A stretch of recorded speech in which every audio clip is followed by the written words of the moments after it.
कैसे हैं आप सब लोग। आई होप आप सब स्वस्थ होंगे, मस्त होंगे। तो 26 अगस्त को है हरितालिका को पड़ रहा है, तो उसी का एक छोटा सा कथा, उसी की कहानी, उसी व्रत की कहानी को मैं यहाँ पे आप सबके सामने प्रस्तुत करने वाली हूँ। अगर आप सबको ये कहानी तो ओरिजिनल ही है, बस वो मेरे शब्दों में है। और अगर आपको ये वीडियो अच्छा लगे तो लाइक सब्सक्राइब करके जाइएगा। बहुत समय पहले की बात है, माता सती ने खुद को अग्नि में समर्पित कर दिया था, क्योंकि उनके पिता दक्ष जी ने भगवान शिव का अपमान किया था।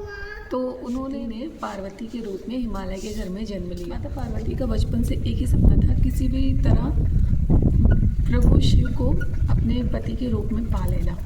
तो उन्होंने बहुत कठोर तपस्या की। शिवमान ने उनका विवाह भगवान विष्णु से तय कर दिया। इससे माता पार्वती बहुत व्यथित हो उठी। उन्होंने अपनी सखी से बताया, तो उनकी सखी ने इसका एक मार्गदर्शन दिया कि वो बिना किसी को कुछ बताए एक जंगल में जाके उनके साथ और कठोर तप करे। तो माता पार्वती ने ऐसा ही किया। एक पथरीले जंगल में जाकर बिना किसी को बताए निराहार रहकर अन्न जल सब त्याग कर ओम नमः शिवाय का जाप करते करते उन्होंने कठोर तपस्या की, जिससे कि खुद भगवान शिव उनसे प्रसन्न हो गए और उन्होंने अपनी अर्धांगिनी के रूप में उनको स्वीकार कर लिया। तो इस व्रत का नाम हरितालिका इसलिए पड़ा क्योंकि उनकी जो सखी थी, सखी के द्वारा हरण की हुई पार्वती माता, तो बस उन्हीं के नाम पे ये व्रत पड़ गया।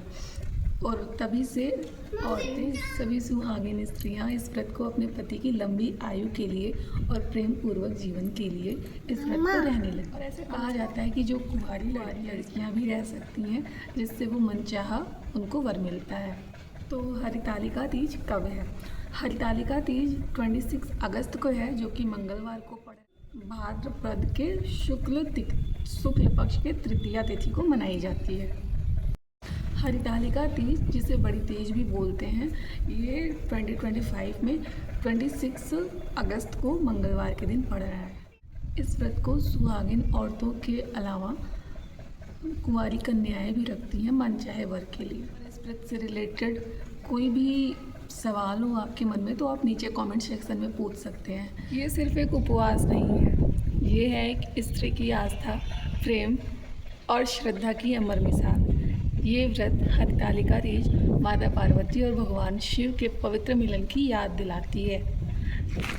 अगर आपको ये कथा पसंद आई हो तो इसे शेयर कीजिए, लाइक कीजिए और ऐसे ही भावनात्मक व्रत या कथाओं के लिए बने रहिए रुचि राइट्स के साथ। Thank you.